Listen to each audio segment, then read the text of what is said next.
J'ai votre idée au départ, je laisse décider. j'ai lancé le direct. Carole, si toi, tu peux regarder les Oui, questions et éventuellement les lire, s'il y en a. d'accord. Ok. Et coucou. Alors, je crois que c'est reparti. Si, euh,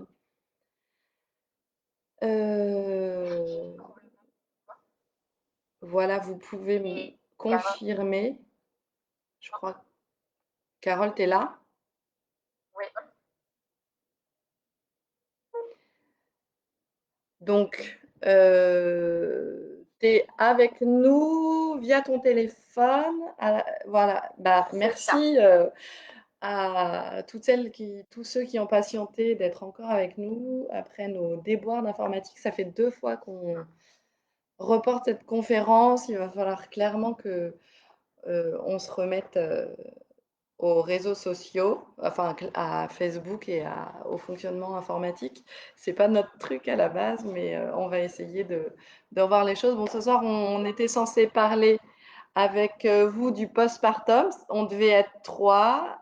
Ça va être un peu moins interactif parce que du coup, je suis toute seule en direct. Carole est au téléphone avec moi, donc elle va pouvoir quand même lire vos commentaires. N'hésitez pas à écrire des commentaires si vous avez des questions et on va essayer de partager s'il y a un peu moins de décalage que tout à l'heure. On va voir. Donc, je vais commencer déjà par présenter. Attends, Carole, je vais te montrer parce que je te vois sur mon téléphone. Donc, je peux te montrer. Voilà, super. Est-ce que tu veux te présenter? Oui, mais vous risquez d'avoir un peu de décalage. Alors, Donc, je suis Carole Charles, sage-femme. J'ai été diplômée en 85, donc ça, voilà, j'ai une longue expérience de sage-femme. Je travaille maintenant plus qu'en libéral, plus du tout en salle d'accouchement, mais beaucoup en libéral. Et je vois beaucoup de mamans après l'accouchement. Donc, je les suis parfois pendant la grossesse et je les vois après. Et je vois la surprise parfois, même quand on fait de notre mieux pour les préparer à l'après-accouchement. Je vois la surprise de découvrir l'autre côté du miroir. Voilà. voilà, c'est ça. Comme justement, c'est pour ça qu'on voulait faire cette réunion parce que euh, voilà, c'est souvent une grosse surprise. On ne s'attend pas du tout à ce qu'on, à ce qu'on découvre avec son bébé quand on n'a encore jamais été confronté à l'arrivée d'un nouveau-né chez soi. Donc, merci pour ta présentation, Carole. Je vais présenter Sarah, qui est la présidente de l'association Parents Autrement à Tahiti. Parents Autrement à Tahiti, c'est une association qui a été créée en 2013. L'idée, c'est de promouvoir une éducation bienveillante et respectueuse des enfants et de l'environnement. Il y a 3 axes principaux, c'est l'éducation bienveillante avec la communication non violente, l'environnement et la vie saine, et tout ce qui va toucher l'instruction en famille avec les pédagogies alternatives. Et donc, cette association organise divers ateliers, des conférences, des formations sont organisées au sein de l'écolieu, qui est une grande maison avec un grand jardin qui se trouve à Faa. Et ce lieu, qui a ouvert l'année dernière, accueille et accompagne les enfants et les adultes dans les apprentissages de la vie, avec joie, bonne humeur. Donc, respect de soi, respect de l'autre et respect de l'environnement. Ça, c'est les valeurs que défend l'association Parents Autrement à Tahiti et l'écolieu de Faa. Et au sein de l'écolieu, du coup, on reçoit les intervenants de PAT qui peuvent faire des conférences, des réunions. Il y a aussi des stages vacances qui sont organisés à chaque vacances scolaires. Il y a les journées pédagogiques, on reçoit les enfants lors des journées pédagogiques. Et la prochaine, c'est d'ailleurs ce vendredi-là. On va faire de la cuisine intuitive avec les enfants. Le stage de survie pour la première semaine des vacances d'avril, les inscriptions sont ouvertes et il y a le stage pour la deuxième semaine des vacances, ce sera un stage sur le soleil. Donc voilà l'écolieu, voilà l'association Parents Autrement. Sarah qui a eu un imprévu et qui du coup ce soir pouvait pas se joindre, à nous, mais qui, est quand même pas trop loin. Et donc moi, je suis, Marine, je suis infirmière puéricultrice de formation. Ah, je j'ai une patentée à Tahiti dans l'accompagnement, parental. J'ai été formée à l'école de Sonia Krief au bain thalasso bébé et j'étais en France. On est arrivé à Tahiti au mois de janvier, donc c'est très récent et depuis, l'objectif à Tahiti, c'est vraiment d'accompagner les couples autour de leur maternité, de la grossesse, du postpartum et promouvoir les valeurs de parents autrement à Tahiti, ce qui étaient vraiment les valeurs que déjà je partageais en France. J'étais directrice d'une crèche et on appliquait la pédagogie Montessori, la pédagogie piclérienne. Donc c'est vraiment des valeurs qui me touchent aussi particulièrement. Donc aujourd'hui, on revient à notre sujet principal, c'est le postpartum. On a intitulé ça s'autoriser une vraie pause pour soi, parce que ben voilà, c'est ce que tu disais, Carole. Les mamans, de par ton expérience, elles se retrouvent complètement démunies lorsqu'elles arrivent à la maison et qu'elles se retrouvent seules. Souvent, c'est bien là aussi la clé des difficultés, c'est qu'elles vont se retrouver seules avec leur nouveau-né, avec le papa qui va être présent, mais pas très longtemps parce que le congé paternité à Tahiti est de 3 jours. Est-ce que tu peux me confirmer que c'est bien 3 jours ou est-ce qu'ils ont 11 jours comme en France, les papas? Oui, c'est bien 3 jours à Tahiti. Il n'y a pas les 11 jours de plus qui poussent le congé paternité à 14 jours en France. Donc c'est vraiment très court. Parfois, ils profitent de ces 3 jours pour déjà assister à la naissance s'ils peuvent venir à la maternité avec leur femme. Et quand ils utilisent les 3 jours pour l'accompagner, par exemple, en maternité, comme c'est le cas dans certains endroits, en ce moment, par exemple, à Gardella, en temps de Covid, eh bien, on demandait au papa s'il voulait rester à la maternité, qu'il reste alors tout le temps, du début à la fin du séjour. Ça veut dire que les 3 jours sont consommés dans le postpartum immédiat à la clinique et que dès que la maman rentre à la maison, le papa va devoir reprendre le travail s'il n'a pas prévu de prendre des congés. Donc c'est bien ça, la maman se retrouve hyper seule. Euh, Tout à alors, fait. et justement, ça c'est une des grosses difficultés. Il y a 4 difficultés, des grandes difficultés du postpartum. On va les revoir après. Je vais juste déjà définir en fait le postpartum. C'est vraiment cette période qui est expliquée dans le terme post-après partum, la naissance. Donc c'est vraiment la période après la naissance. Alors ça peut durer. En fait, il n'y a pas de date limite dans le postpartum.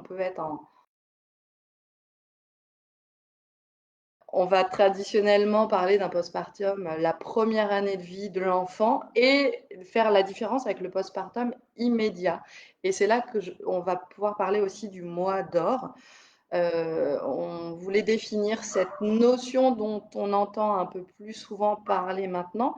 Ça, c'est une notion qui se voit encore dans les traditions maghrébines, asiatiques, dans les traditions, dans certaines cultures où la maman, pendant 40 jours après la naissance, elle reste à la maison, alitée, avec son bébé dans les bras. Et en fait, la communauté, le village qui l'entoure, qui gravite autour d'elle, va prendre en charge les tâches ménagères, les repas, les préparations des repas et va aussi gérer les aînés s'il y a des plus grands à gérer à la maison. Et la maman, elle va avoir euh, tout le loisir de se reposer et de faire connaissance avec son bébé. Et 40 jours, après, aux 40 jours, ça existait dans la culture française encore jusqu'au Moyen Âge, où on parlait de cette fête qui s'appelait les relevailles et où là, la maman, elle était célébrée et elle repartait dans la vie active. Mais avant 40 jours, voilà, la maman, elle doit un maximum rester allongée, manger correctement pour retrouver de l'énergie et se reposer. Est-ce que, Carole, tu veux nous dire quelque chose par rapport à cette période au mois d'or? Oui, c'est effectivement une période où les mamans devraient se reposer. Malheureusement, c'est pas du tout l'idée qui est véhiculée. Je pense à nos dirigeants, aux femmes qui sont, par exemple, dans la vie politique et qui reprennent très souvent très tôt le travail après une maternité. Donc, on devrait effectivement repartir sur des coutumes, des usages qui avaient le mérite d'être bien fondés, d'avoir vraiment des bonnes raisons d'exister. C'était vraiment pour protéger les mamans, pour protéger leur corps et pour protéger d'une manière générale la possibilité de continuer à se reproduire. Dès qu'on néglige ce repos, on s'expose à des mamans qui vont être fatiguées, qui vont peut-être faire une dépression, qui vont avoir des problèmes peut-être autres. Hein. Quand on reprend le travail de photo, ça peut aller jusqu'à la descente d'organes, ça peut aller assez loin. Donc, c'est un moment où il faut s'écouter et avoir la sagesse, même si on se sent pas fatigué, de rester au repos le plus possible. Ouais. Alors moi, j'avais entendu, lu, je ne sais plus, qu'une femme sur 7 était sujette à une dépression du postpartum si, bah, justement, elle retournait comme, on a l'impression que les femmes retournent tout de suite dans la vie active. Donc pour, déculpabiliser ou parce qu'on veut, montrer qu'on est une super femme, une super maman, on a tendance à tout de suite dire: «Oui, ça va, je gère, j'ai mon bébé, mais je suis capable de faire à manger, de tenir la maison, d'accueillir ma famille» et c'est effectivement un peu ce qu'aujourd'hui, on a en tête, de ce qu'est être une bonne mère. Or, c'est se mettre en danger, tu l'as Ouais. dit. C'est ce qui s'est perdu. Je crois qu'on a perdu cette notion de devoir en fait se consacrer au bébé, se consacrer à son repos, à son corps, à récupérer, comme lorsqu'on était convalescent après une maladie. Avant, les gens, quand ils étaient malades, prenaient le temps de se remettre après cette maladie, de se refaire une santé, d'aller respirer de l'air frais, d'aller se reposer quelque part. De nos jours, tout va vite, il faut vite être sur pied. Voilà, on va se gaver de médicaments et de vitamines pour pouvoir travailler le plus vite possible, ce qui n'est pas forcément le plus intelligent. C'est un peu le même principe. Donc, effectivement, comme tu disais tout à l'heure, dans la plupart des cultures, il y a vraiment des mesures très particulières qui ont été prises pour les femmes pour qu'elles soient chouchoutées, pour pas qu'elles risquent de s'abîmer, de se faire du mal et surtout pour qu'elle reste aussi heureuse, enfin au niveau mental en tout cas, pour qu'elle ne souffre pas de dépression. C'est ça et Je al pense qu'on... moi, j'aimais Oui, bien, cette comparaison, que les scientifiques avaient vraiment, fait des études sur l'effort fourni pendant la grossesse et pendant l'accouchement et ils comparaient ça à un marathon. Donc pendant 9 mois, on peut comparer les 9 mois de gestation, de grossesse à l'exercice que le marathonien va s'entraîner pour, faire son marathon. Donc on sait quand, on prépare un marathon, toute l'énergie et le repos et tout enfin l'effort qu'on va, demander à notre corps, ça va demander vraiment un gros effort. Donc il va falloir faire attention à son alimentation, il va falloir faire attention à sa fatigue, à se ménager. Et au moment de l'accouchement, c'est vraiment ça demande une énergie à la maman. Donc, on compare avec l'effort nécessaire que le marathonien va déployer lors de son marathon. Donc, et un marathonien on sait bien qu'après son exercice physique, il a besoin de récupérer d'un réel temps de récupération. On ne va pas lui redemander tout de suite après de repartir dans son quotidien comme s'il n'avait fait aucun effort physique. Et donc, quand on vient d'accoucher, quand on vient d'avoir un bébé, eh ben, le corps est fatigué. Pendant 9 mois, il a porté un bébé. On a fourni des efforts extraordinaires pendant l'accouchement. Donc, on a besoin de récupérer et de se reposer, de mettre son corps au repos, de mettre son périnée au repos, et aussi de faire connaissance avec son nouveau-né. Parce que le nouveau-né, il n'a pas le même langage que nous. Et il va falloir s'apprivoiser, il va falloir apprendre à décoder ce qu'il nous dit, apprendre à décoder son langage, et il va falloir s'accorder. Et ça prend du temps, parce que vous imaginez quand on est en contact avec un anglais, on va réussir à faire utiliser la langue des signes ou faire. On a besoin avec son nouveau-né, de prendre le temps d'être en contact, de l'observer, de le regarder, de le sentir, de le toucher, de le caresser, parce qu'on va apprendre ses réactions en réponse à nos caresses, à nos bisous. Et c'est comme ça qu'on va découvrir le langage de notre bébé. Et donc ce temps du postpartum, il est vraiment nécessaire à ça aussi. Et comprendre son bébé, ça va permettre aussi aux parents de se sentir compétents, de voir qu'ils réussissent à satisfaire les besoins du nouveau-né. Quand leur nouveau-né pleure, ils arrivent à répondre aux pleurs du bébé parce ils ont compris. Et donc ça renforce votre confiance de jeunes parents et ça vous donne envie de continuer. Alors qu'effectivement, si on n'est pas au contact direct de son bébé, si on ne prend pas le temps de le regarder, de l'écouter, on ne va pas comprendre et on va se retrouver rapidement débordé par les pleurs et par ce nouveau-né qu'on ne comprend pas, et on va se sentir nul, incapable. Et là, tout ce sentiment de culpabilité qui est une des principales difficultés à, à surmonter dans le postpartum, on va se laisser déborder par cette culpabilité. Il faut se donner le temps et surtout, tous les jeunes parents passent par cette période d'accordage avec le nouveau-né et c'est nécessaire de prendre le temps. Qu'est-ce que tu penses de ça, Carole? Est-ce que tu es là? Oui, effectivement. Effectivement, il faut prendre ce temps pour créer le petit triangle papa, maman, bébé, qui est vraiment important. Ce temps, pas tout le monde le prend quand on est trop. Alors, c'est bien d'être soutenu. Il ne faut pas être non plus envahi par les visites. Oui. Il faut savoir créer aussi un espace de repos. Donc, c'est petit conseil aux mamans qui rentrent chez elles après la naissance, parce qu'en plus en ce moment, on n'a pas tellement droit aux visites à la maternité, donc les gens se rattrapent forcément en venant après voir les parents à la maison.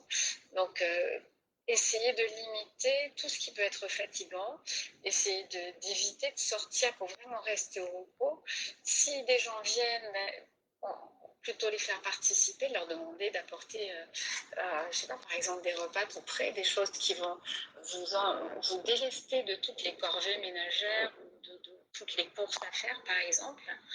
Et vraiment prendre ce temps-là pour créer des liens avec le bébé et avec le papa avant qu'il y ait toute la famille qui intervienne. Ça me paraît important. Alors c'est ça, tu parles des repas. Alors c'est Ingrid. Non, mais c'est une très bonne idée parce que justement aujourd'hui, c'est ce que Ingrid Baillot, qui est une sage-femme, elle a écrit le livre Le 4e trimestre de grossesse. Et justement, donc dans ce livre, elle explique toute cette période du postpartum et les accordages, le temps qu'il est important de s'autoriser, de s'accorder avec juste après la naissance de son bébé pour créer ce lien et l'importance de cette proximité avec son bébé pour justement le comprendre. Et du coup, tout quand tu dis bien s'entourer et pas trop s'entourer, c'est effectivement s'entourer avec eh ben, de la famille, des amis compréhensifs et bienveillantes et qui vont justement vous proposer de faire du ménage ou qui vont éventuellement vous apporter des repas au lieu que ce soit vous qui, parce que vous recevez du bébé pour présenter le bébé, comme c'est aujourd'hui trop souvent le cas, c'est vous qui allez faire le MAA pour tous les invités et en plus préparer le bébé. Donc vous êtes debout et tous les invités sont assis dans le salon.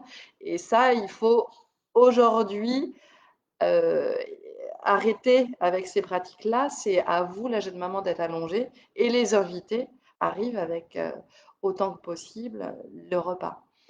Et, mais c'est ça, c'est difficile souvent quand les familles sont très présentes, veulent c'est une période qu'il est important de préparer en avance, qu'il est important de, comme ça, de peut-être d'avoir la naissance de son bébé et de planifier. Ça, c'est un des points aussi importants. Si par exemple on a des aînés, trouver des amis qui pourraient venir récupérer pendant une matinée ou une après-midi l'aîné, comme ça on peut prendre le temps pour une douche ou pour faire la sieste avec son enfant, ou voilà, s'autoriser vraiment à dire et à planifier un programme de visite ou de, de, de tâches à sa famille, à ses amis, pour se sentir moins débordé quand on revient à la maison en postpartum immédiat. Oui, c'est exactement ça. Et alors du coup, voilà, j'ai parlé du quatrième trimestre de grossesse. Euh, Ingrid Baillot, dans son livre, elle définit cette période. En fait, le nouveau-né, en comparant le nouveau-né à d'autres mammifères, à d'autres animaux de l'espèce des mammifères, parce nous sommes des animaux, l'espèce humaine est un humain, nous sommes des mammifères, et donc en comparant le nouveau-né humain, les scientifiques se sont mis d'accord pour dire le nouveau-né humain naît à un stade fœtal avancé. En fait, il naît encore immature. Son système digestif n'est pas mature à la naissance, sa vision n'est pas mature, son système de thermorégulation n'est pas mature non plus, et son cerveau n'est pas du tout mature. Donc les premières semaines de vie, même la première année de vie, il va y avoir une maturation qui va continuer. Et aujourd'hui, on entend parler du quatrième trimestre de grossesse ou du continuum, comme justement, euh, comme si finalement le nouveau-né a besoin de, euh, de rester en gestation. Il est encore en gestation et on va parler d'une gestation extra-utérine.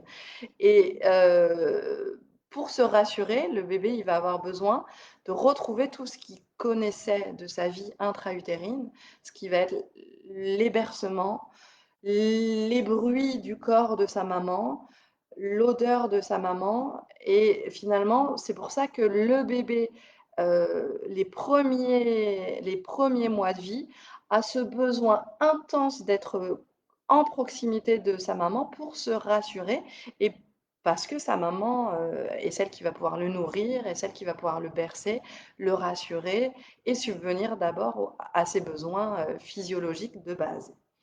Et donc, pendant toute cette période où on va parler de gestation extra-utérine, voilà, le portage, les massages, euh, les bercements, ça va permettre au bébé de se sentir rassuré, de continuer d'atterrir en douceur dans cette nouvelle vie aérienne où il faut bien s'imaginer que tout est complètement nouveau pour lui. Si on peut faire un peu une comparaison, si vous, je vous dis, pour ceux qui nous écoutent, ceux qui ont fait de la plongée, nous on vit dans le milieu aérien. Si tout d'un coup on vous demande d'aller plonger, et ben, il va falloir vous adapter. Ça va vous demander très clairement un temps d'adaptation pour et ben, vous rassurer en fait. Et il y a beaucoup de personnes qui, dès qu'ils arrivent dans l'eau, dès qu'ils plongent, se sentent oppressés parce que la pression est différente dans le milieu liquidien que dans le milieu aérien. Et il y a toutes des sensations nouvelles qu'il faut apprivoiser. Et donc, il faut imaginer que le nouveau-né, c'est exactement la même chose. Pendant 9 mois, il était dans un milieu liquidien. Il arrive dans un milieu aérien où tout est absolument nouveau et effrayant pour lui. Et tout ce qu'il va faire, c'est rechercher la proximité de sa mère pour se rassurer. Est-ce que, Carole, tu veux ajouter quelque chose? Non, je pense que c'est un bon moment, le moment effectivement du postpartum. C'est la rencontre avec le bébé et la maman va reconnaître en fait tous ces mouvements qu'elle sentait dans son ventre, tous ces petits sursauts que le bébé peut avoir, même quand il a le hoquet, toutes ces sensations qu'elle avait à l'intérieur. Il va falloir qu'elle arrive à faire le lien avec ce qu'elle voit de son bébé à l'extérieur. Il y avait déjà une façon de bouger, un caractère qui se dessinait à l'intérieur. Donc c'est vraiment une continuité, mais il faut laisser cette continuité se créer. Il ne faut pas qu'elle reste sur son bébé imaginaire qui était à l'intérieur. Et c'est d'ailleurs les mamans qui ont du mal à créer ce lien à la naissance qui vont le plus faire de dépression. Un bon moyen pour faire le lien, c'est d'être le moins possible séparé de son bébé dès la naissance. Donc, bien sûr, le pot à pot dès la maternité, si on peut, bien sûr, hein, si l'accouchement se passe bien. Si tout va bien et que le bébé est contre vous, normalement, ça devrait plus se faire. Mais si, je sais pas, il y a sage-femme un peu pressée qui dit non mais c'est juste pour poser le bébé, essayez de résister les mamans, essayez de résister, de garder votre enfant près de vous quand il va bien et qu'il ne nécessite pas de gestes tout de suite parce que c'est à ce moment-là qu'on crée le maximum de liens et ça il faut le continuer. Évidemment, après, avec le portage, là aussi, c'est une aberration de notre société que de dire, voilà, le bébé il doit être dans sa chambre, dans son lit, et pourquoi, au nom de quoi, puisqu'on voit que dans le monde entier, la plupart des gens vivent très proches de leurs petits-enfants, en tout cas les premières années de vie. Dorment avec leur bébé. Dorment très proche de leur bébé. Et voilà, il n'y a que dans le monde occidental qu'il y a la chambre au bout du couloir qui nous a obligés à inventer des babyphones pour entendre quand le bébé crie. Après, il est tellement possible. C'est aussi cette proximité qui va permettre d'avoir une montée de laiteuse quand on allait de son bébé. Ouais. Donc évidemment, c'est la meilleure chose à faire. C'est ça. Alors justement, on avait un petit peu posé la question de la place du papa. Et alors la place du papa dans cette période immédiate de postpartum, elle est essentielle pour pouvoir justement permettre à la maman, euh, pour protéger la dyade maman-bébé. Beaucoup, quand la maman va allaiter, le papa, il est là pour justement soutenir la maman dans la mise en route de l'allaitement qui peut être aussi très difficile. Ça peut demander énormément d'énergie dans les premiers jours.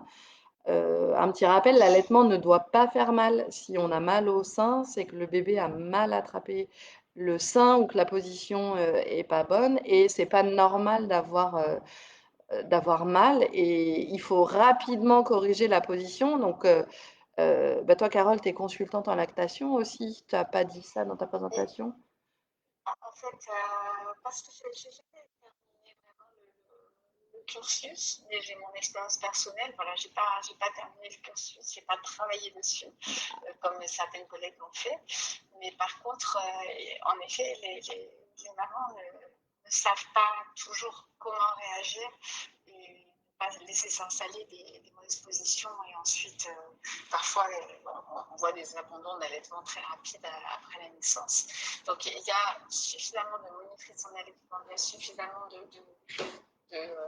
enfin, de consultants, de monitrices, de personnel, même dans les maternités, qui maintenant ont été quand même beaucoup mieux formés qu'il y a une trentaine d'années quand je suis arrivée en Polynésie, pour pouvoir demander des conseils, vous faire aider, ne restez pas avec des soucis, rappelez la maternité ou appelez votre sage-femme. Les sages-femmes passent à la maison après la naissance. Et il y a donc aussi des sages-femmes consultantes que vous pouvez appeler pour vous aider en cas de besoin, même une fois rentrée à la maison, évidemment. Moi, Euh, j'ai des appels tous les jours. Hein. Encore aujourd'hui, voilà, j'ai une maman qui m'a appelée. Elle a accouché il y a un mois. Elle est retournée aux Marquises. Elle m'a encore appelée aujourd'hui parce qu'elle était inquiète pour le BCG de son bébé. Parce que ça fait une grosse pustule, comme ça fait toujours le BCG. Mais voilà, le lien, il doit rester aussi avec les personnes qui se sont occupées des mamans pendant la grossesse. Oui, c'est ça, parce que c'est aussi la difficulté. Quand on parlait d'isolement tout à l'heure, qui est une des plus grandes difficultés du postpartum immédiat, c'est que les mamans, aujourd'hui, quand même, elles sont bien entourées justement par les sages-femmes, par les gynécos pendant la grossesse. Et finalement, il y a peut-être des visites un peu à la maternité ou juste après la maternité, s'il y a des sages-femmes à domicile qui viennent visiter, prendre le poids du bébé, etc. Mais très rapidement, bah, dès que le papa retourne travailler, la maman, elle se retrouve vraiment toute seule.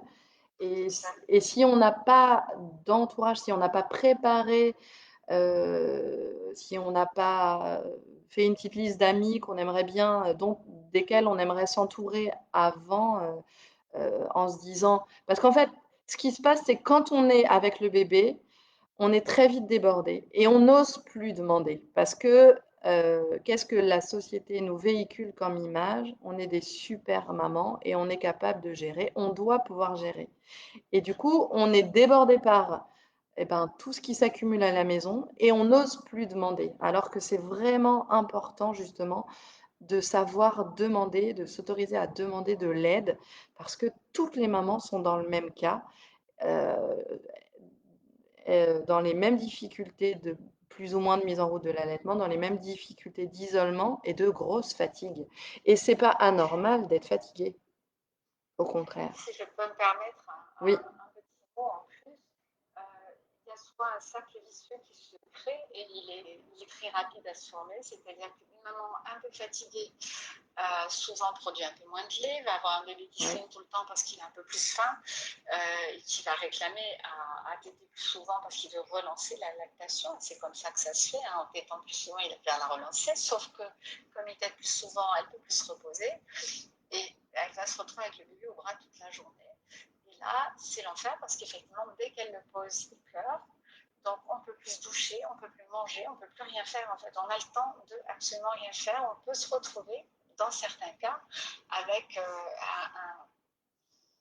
oui, une accumulation de choses non faites depuis le matin, avec pas le temps de manger un repas correct ou voilà, de s'occuper de son hygiène personnelle, de simplement prendre une douche, tout ça, parce que personne n'est venu rompre ce cercle vicieux. Donc c'est vraiment impératif, dès que ça va mal, dès qu'on sent que la fatigue vient, de trouver une paire de bras pour porter le bébé, faire une promenade, pour dormir ne serait-ce que 2 heures d'affilée, pour oui. pouvoir manger, pour pouvoir se doucher, et ensuite, une fois que ce cercle vicieux est rompu, recommencer mais avec un abord différent. C'est ça.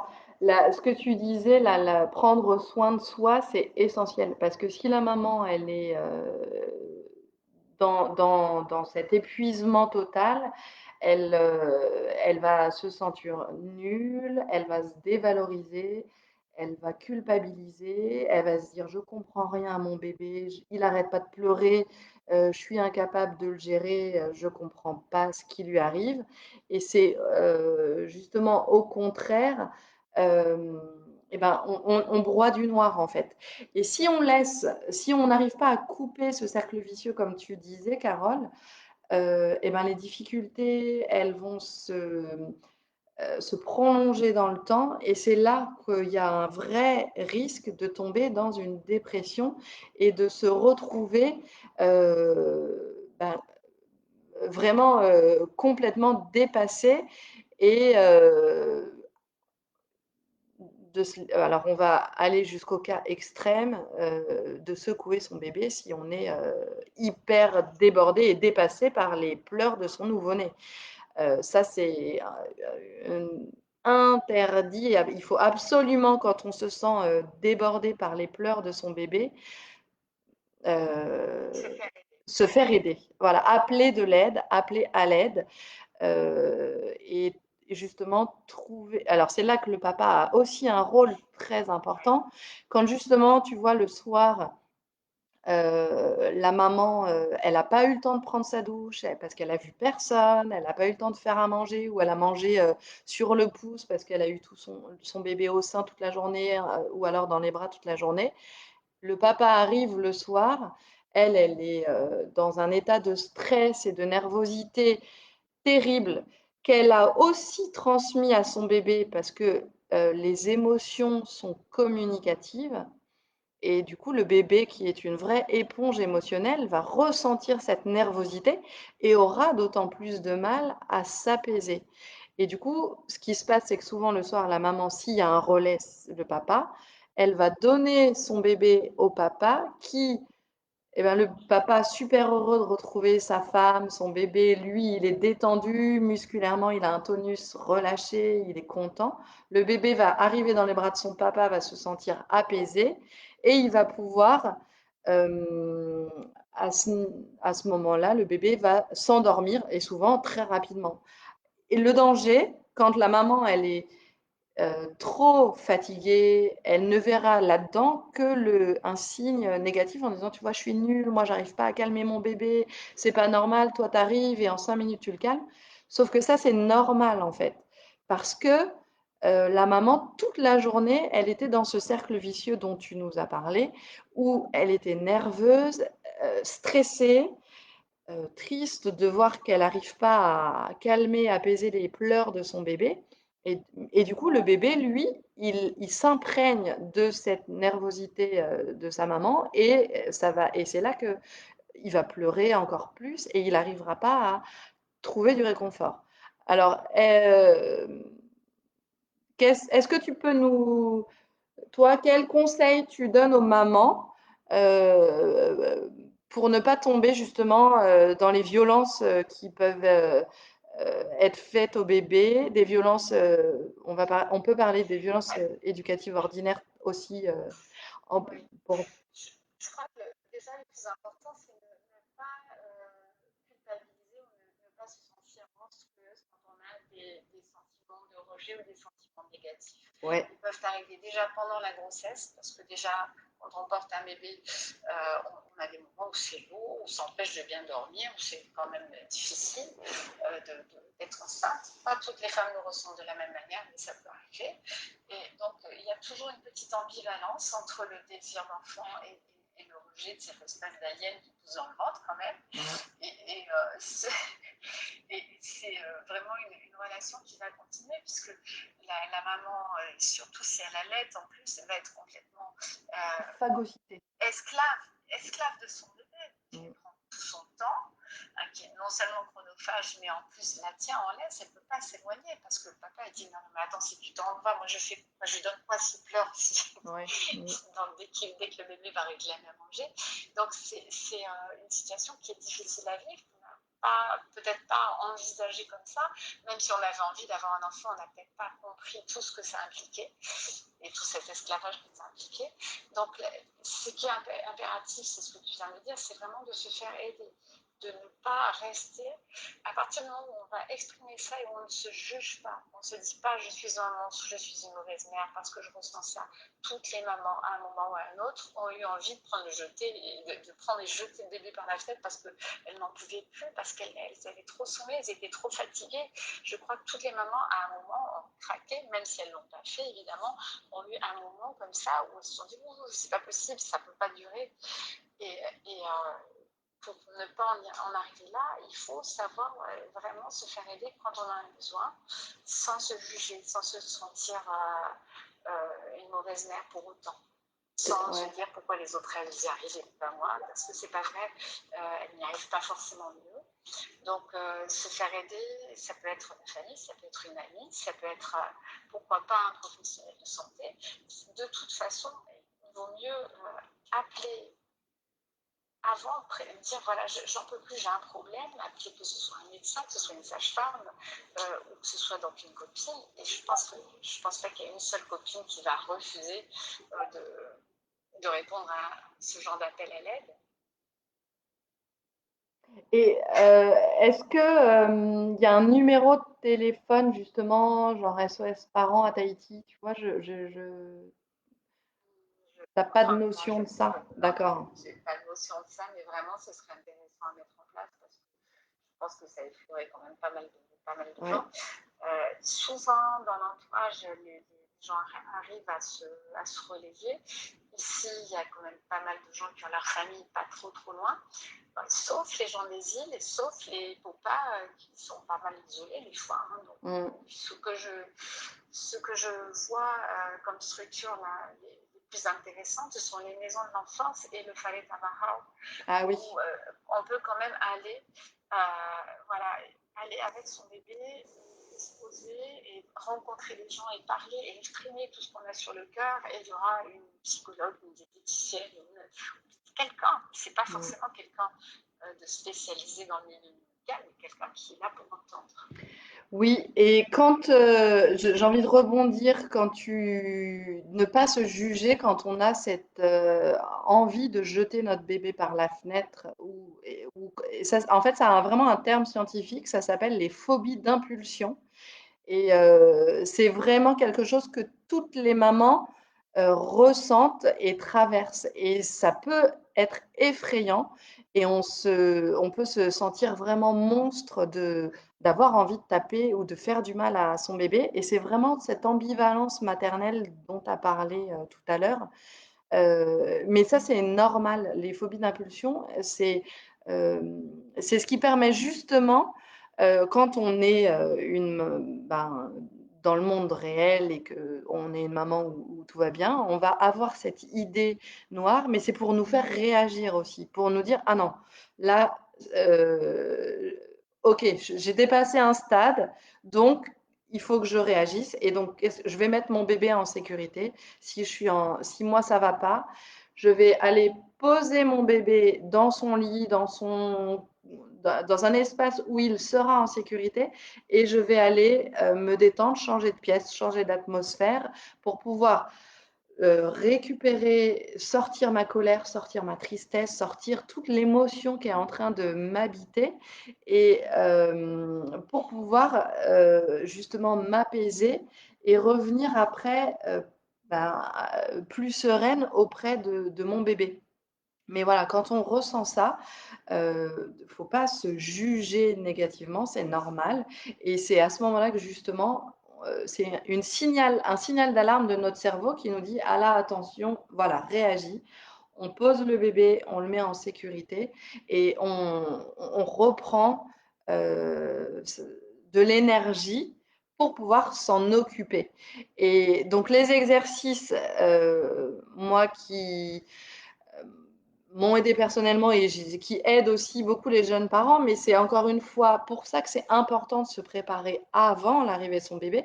C'est qu'on va pouvoir, pendant les préparations, faire des exercices de respiration. Ou quand on sent d'ancrage, où on peut justement, on peut le faire, hein, juste, par exemple, on peut faire un petit exercice d'apnée, on peut poser tous les pieds au sol donc on imagine qu'on est dans un environnement très bruyant parce qu'il y a notre bébé qui hurle depuis 20 minutes et on est énervé, on n'a pas pu se doucher, on n'a pas pu manger et là on n'en peut plus, on est débordé. Donc on change de pièce, mais on entend quand même notre bébé, mais on change de pièce. Et là, à ce moment-là, on essaye de ressentir la connexion de nos pieds sur le sol et on va inspirer très profondément, bloquer notre respiration, compter jusqu'à 7 en apnée et à 7, expirer par la bouche tout l'air qu'on a inspiré et on va essayer de refaire cet exercice 3 fois et en fait, tout l'oxygène qu'on aura accumulé dans notre corps, eh ben, il va permettre d'apporter de l'oxygène à nos cellules, d'apporter de la détente dans tous nos organes, dans tout notre organisme et ça va faire passer en fait cette émotion qui nous habitait et on va pouvoir retrouver un état de détente qui va nous permettre de retourner voir notre bébé. Et vous vous rappelez tout à l'heure, je vous parlais de notre tonus musculaire, qu'on est dans une communication, on est dans un dialogue tonique, bon bref le terme, mais en fait notre tonus musculaire lié à l'émotion qui nous envahit, on va la transmettre à notre bébé. Donc c'est pour ça que c'est hyper important d'essayer de prendre ce temps pour soi quand on sent qu'on n'en peut plus, parce que c'est ce qui va nous permettre de protéger notre bébé, de retrouver un état de détente pour repartir sereine, affronter les pleurs de ce bébé. Et le bébé, si on est apaisé, on va être détendu, relâché, on va pouvoir lui transmettre notre état de détente et à ce moment-là, trouver euh, une alternative aux pleurs. Alors après, pour les pleurs des bébés, les trucs aussi qui peuvent bien marcher, c'est les bruits blancs. Donc vous savez, c'est les bruits des aspirateurs, de la hotte, si on a une hotte dans sa cuisine, ça peut bien fonctionner. Les bruits du four, ou alors tout simplement changer d'atmosphère, donc changer de pièce. Si on était dans la maison, on va sur son balcon, on va faire un tour pour que le bébé ressente aussi, parce que aller se promener avec bébé contre soi, ça permet déjà aux parents de s'oxygéner, de s'aérer, et donc au bébé de ressentir le bien-être, la détente du parent, et lui-même, par cette communication, de se détendre. Euh, Après, il y a donc le relais du papa, on en a parlé. Euh, Ça, c'est quand le bébé pleure beaucoup. Voilà, c'est le petit truc immédiat. C'est vraiment penser à la respiration. Mais encore une fois, c'est quelque chose, c'est pour ça que c'est important de se préparer à l'arrivée de son bébé, parce qu'on est vraiment décontenancé devant les pleurs du bébé et ça peut être vraiment bouleversant pour une maman qui est fatiguée et qui a des douleurs partout. Et voilà. Est-ce que tu veux dire quelque chose par rapport à ça? Non, c'est déjà très complet. Je pense qu'on a donné quand même plusieurs petits outils. Ça va être difficile, vu qu'on a commencé en retard, d'aborder tous les sujets qu'on souhaitait aborder au départ, mais je pense qu'on a déjà donné quelques petits outils, donc c'est bien s'entourer, voilà, se débarrasser, entre guillemets, des personnes toxiques, des personnes dont on sait qu'elles vont nous apporter des soucis, des contrariétés. Et malheureusement, ça arrive parfois. Donc, souvent, quand on rentre à la maison, si par exemple on ne s'entend pas avec sa belle-mère ou avec sa belle-sœur ou je ne sais qui n'est pas loin, il faut essayer de régler aussi ces problèmes en amont, parce que c'est pas quelque chose qui va être facile à faire après la naissance.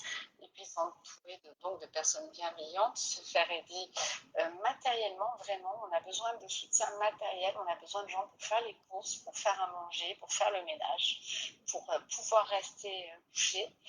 Et donc ensuite, quand on a des soucis avec le bébé, bien sûr, le premier à prendre le relais, ça peut être le papa, suivant ses horaires, s'il travaille, s'il ne travaille pas, etc. Et ça peut être l'entourage bienveillant dont on a parlé. Et ces petits outils, donc se faire aider aussi par donc les personnes qui se sont occupées de la grossesse ou qui s'occupent de votre santé éventuellement. Ne pas hésiter à aller dans des espaces comme les maisons de l'enfance ou les foyers Tamara, ou rencontrer des psychologues si besoin. Et voilà, ne pas rester isolé, ne pas se juger. Et ces petits exercices donc, qui permettent de s'ancrer et de se débarrasser, même d'exprimer, même de pousser un hurlement, et ça fait du bien aussi pour exprimer une émotion. Ouais. Voilà, si on a envie de crier sa rage parce qu'on est énervé, du moment que ce sera exprimé, que ce soit par le dessin, par la musique, chanter, voilà, il y a des personnes qui vont trouver du soulagement en prenant une guitare, en chantant à tue-tête. Donc, ça va dépendre des mamans, mais suivant leurs exutoires habituels, ça peut être dessiner, ça peut être tout simplement rêver, se poser dans un coin, ne plus bouger. Trouver un moyen d'expression qui va permettre de ne pas passer à l'acte, évidemment. Ouais, c'est ça, de se protéger de l'acte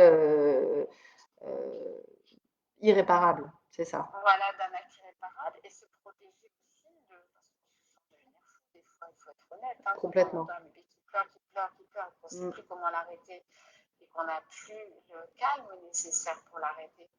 Parce que ça m'est arrivé combien de fois dans mon métier de sage-femme d'arriver la nuit dans une chambre où le bébé hurlait et je le prenais dans les bras et le bébé se calmait et la maman était complètement décontenancée en disant mais moi ça fait je ne sais pas combien de temps que je l'ai dans les bras et il ne se calmait pas, évidemment, parce qu'elle était énervée, parce qu'elle était fatiguée et que le bébé sentait ça et que moi j'arrivais, j'étais toute calme. Et tu te rends... ouais.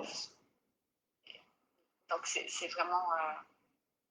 Voilà, mais ne pas se culpabiliser, Oui. ne justement pas se culpabiliser quand on a l'impression de ne pas comprendre son bébé, c'est normal, ça demande du temps. Et ce temps, Ça demande du temps. voilà, Ouais. il faut, on est dans une société où on est très pressé, on a envie que les choses aillent vite. Et puis on n'y arrive pas toujours. Après, ouais. Il y a certaines mamans qui croient comprendre leur bébé ou qui vont interpréter plus facilement que d'autres, qui vont penser tout avoir compris. Ah là, il a mal au ventre, ah là, il pleure comme ça, il a ci, il a ça. Ça les rassure, c'est pas forcément la vérité, c'est leur vérité à elles. Oui. Mais le principal, c'est d'arriver à avoir apaiser. une entente comme ça ou à se rassurer. Oui, tout à fait, exactement. Parce qu'un enfant, même quand il est plus grand et qu'il parle, on ne le comprend pas forcément. Oui, non mais c'est ça. Mais du moment qu'on arrive à apaiser les pleurs, qu'on répond aux besoins, à l'appel de ce bébé, et que ça satisfait du coup le parent parce que il y aura plus de pleurs, ben voilà, c'est ça. Le parent va se sentir compétent. Et c'est la communication qui se met en place entre le parent et le bébé. Attends, il y avait donc c'est ça une question juste, c'était et si on est toute seule sans la famille, mais c'est ça, on l'a justement dit, il faut. C'est ce qui arrive souvent. Ça arrive très souvent et c'est pour ça que c'est important de préparer, de s'entourer d'amis ou de professionnels spécialisés dans le post-natal. Il y a peut-être des organismes qui préparent des repas ou quelqu'un qui peut venir faire le ménage. Il y a peut-être des femmes de ménage, etc., qui peuvent justement, euh, et on peut, avant d'avoir son bébé, organiser la visite d'une femme de ménage 2 fois dans la semaine, pendant le mois d'or, donc les 4 premières semaines après la naissance. Ça va déjà enlever une charge mentale importante à la maman. Et voilà, il y a toujours des voisins, il y a toujours de la famille, ou alors même avant la naissance, on peut cuisiner, préparer des bons plats qu'on met au congélateur. Et comme ça, pendant 1 semaine, 2 semaines après la naissance, on a tous les jours notre bon plat qu'on se sera préparé et qu'on va pouvoir ressortir. Mais quand même le mieux, même si, donc ça, c'est des petits trucs en plus, ça va être vraiment d'essayer d'organiser de la visite, parce qu'en tant qu'adulte, on a besoin de parler à d'autres adultes et on a besoin d'échanger sur ce qu'on vit dans le quotidien avec son bébé, et ça, c'est vraiment important. Euh, Je vais donner peut-être un dernier petit conseil parce que j'ai vu qu'il y avait une réaction de 10 ans et quand c'est un premier bébé, ça va, on peut prendre du temps pour soi, mais quand c'est un deuxième bébé, c'est plus compliqué. Et plus on en a, et plus c'est compliqué parce que dès le deuxième bébé, on veut se sentir compétente pour s'occuper des autres enfants aussi. Et au lieu de se reposer, on va essayer de rattraper le temps qu'on passe avec le bébé en passant un peu plus de temps avec le ou les autres. Donc juste pour ce commentaire, c'est un très mauvais calcul. C'est mieux de prévenir les enfants en amont, de leur parler, de leur expliquer que le bébé va prendre beaucoup de temps à maman, que c'est comme ça.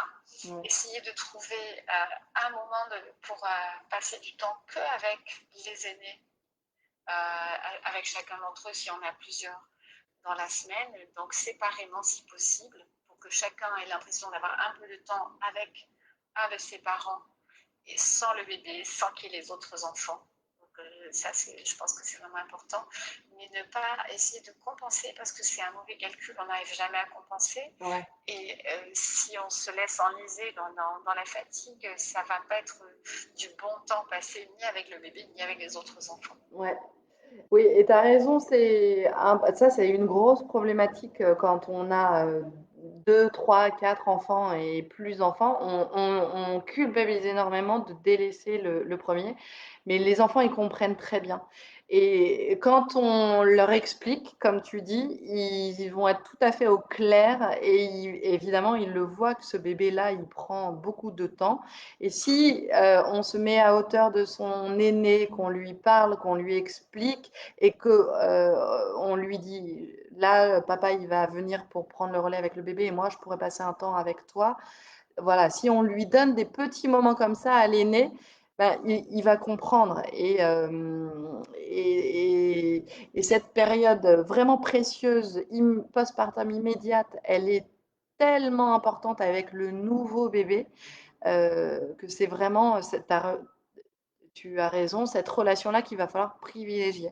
Et l'aîné, c'est pour ça que les amis, l'entourage, il est important d'organiser avec l'entourage des sorties de l'aîné, des visites, parce que le grand, il va être aussi très content d'aller au parc avec les petits copains et de sortir un peu plus de la maison que d'habitude.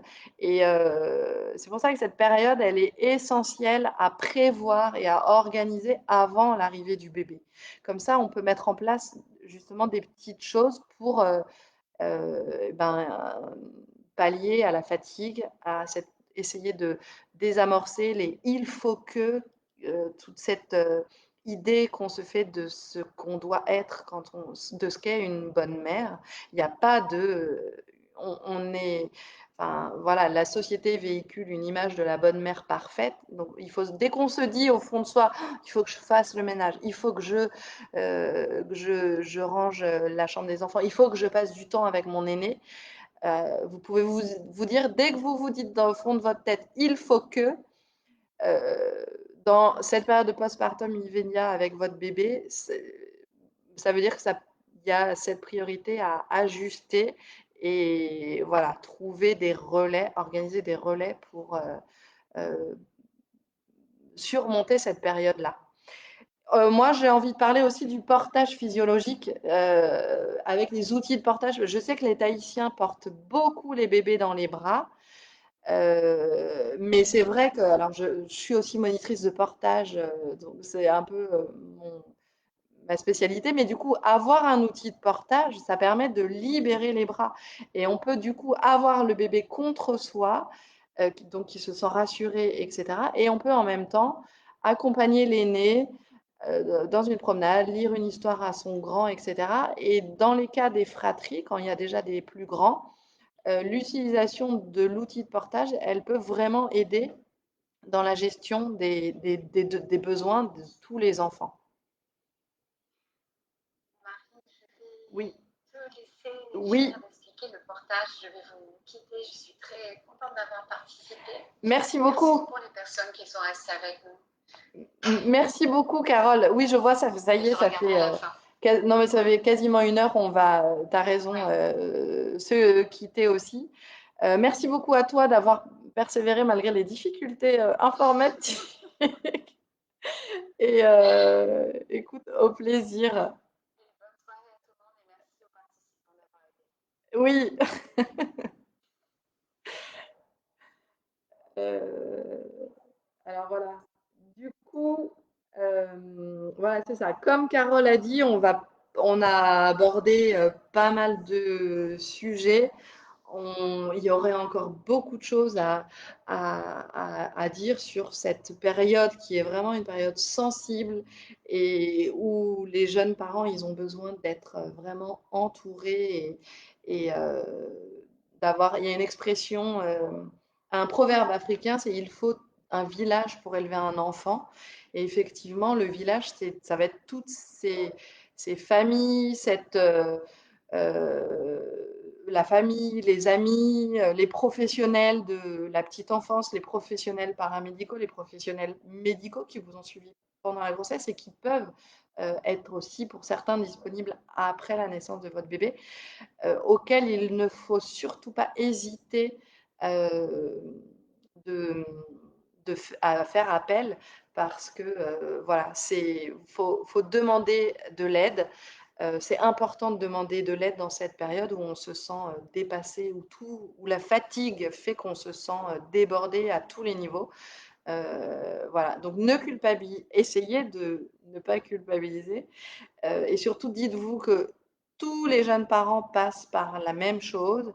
C'est en parlant, en s'informant, en lisant sur le sujet qu'on va pouvoir sur, ben, dépasser cette période qui peut être vraiment déroutante, comme Carole l'avait dit au tout début du live. Je remettrai à la suite en commentaire certaines lectures qui sont intéressantes. Je vous ai parlé du 4e trimestre de grossesse d'Ingrid Baillot, Le mois d'or, Bien vivre le premier mois après l'accouchement de Céline Chadla, Marie-Maë Poulain. Il y a le concept du continuum de Jean Lidloff, qui sont des livres qui peuvent être intéressants et qui peuvent aider dans cette période du postpartum, qui sont évidemment autant que possible à essayer de les lire avant l'arrivée de bébé. Voilà, il y a un livre hyper bien qui vient de sortir du docteur Catherine Guéguen, qui est euh, neuropédiatre, qui, elle, a apporté justement tout ce côté des neurosciences pour nous permettre de comprendre nos nouveau-nés. C'est L'être à un jeune parent. Et dans ce livre-là, elle vous parle vraiment de cette culpabilité qui envahit tous les jeunes parents et qu'il est important d'avoir conscience que il ne faut pas se laisser envahir par cette culpabilité. Quoi que vous fassiez, vous serez les meilleurs parents pour vos bébés et c'est vous qui connaissez votre enfant le mieux et c'est vous qui savez. Et effectivement, la fatigue va un peu brouiller les pistes. Vous allez avoir l'impression que c'est difficile et que vous comprenez plus rien. Mais pensez à toutes ces petites astuces de respiration, d'ancrage. Posez votre bébé en sécurité si c'est trop difficile. Respirez profondément, évacuez tout ce stress et vous allez voir, vous reconnectez à, à, à vous-même et à ce que vous savez qui est bon pour votre bébé parce que voilà, vous allez réussir comme ça à aller très loin euh, avec le papa et le bébé. Voilà. Eh bien, écoutez, merci beaucoup d'avoir été présent, d'avoir persévéré, encore une fois, malgré les difficultés. Je ne sais pas si le live va être enregistré automatiquement ou si j'ai quelque chose à faire pour. Je vais regarder ça et je vous... Ah, si, je voulais juste vous dire que Sarah, vendredi, justement, sur le groupe Parents Autrement à Tahiti, fait un atelier gratuit sur les pleurs du bébé, comment gérer justement les pleurs des bébés. Donc c'est vendredi 26 sur le site de Parents Autrement à Tahiti. On vous remettra un peu en avance cet atelier-là. Ça peut être intéressant. Voilà. Sarah me dit que ça s'enregistre tout seul. Eh bien, c'est super. Je vous souhaite à tous une bonne soirée et encore une fois, merci beaucoup pour votre écoute et d'avoir été présent. Et on se retrouve très bientôt.